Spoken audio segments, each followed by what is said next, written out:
Баршаңызға сәлем, есімім Арайлым. Достар, бүгін сіздермен ең күшті лайфхакпен бөлісетін боламын. Видеоның соңына дейін менімен бірге болыңыздар.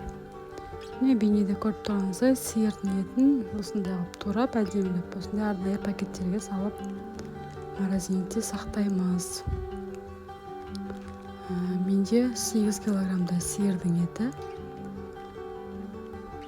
Етті әкелген кезде турағандарыңызға бір сағат, 1,5 сағаттай уақыттарыңыз кетеді. Бұлай күндері жасы негізі. Жұмыстан келген кезде, бір жерге барып келсеңіздер, асығыс үйге келгеннен кейін ет турайым, етті жіптем деп жүрмейсіздер.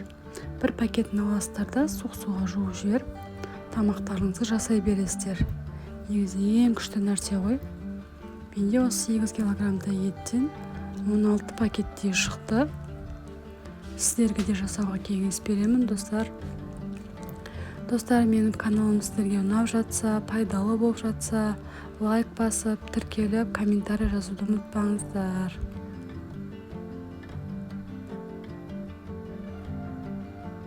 Осылай жинақы әдемі болып тұрады. Морозильниктеріңізде көп орынды да алмайды.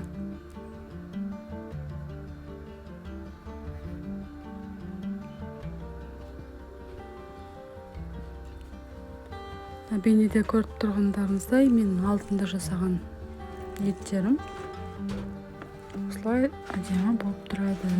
Жинақы. Жаңа жасаған еттерім. Жасаңыздар, достар.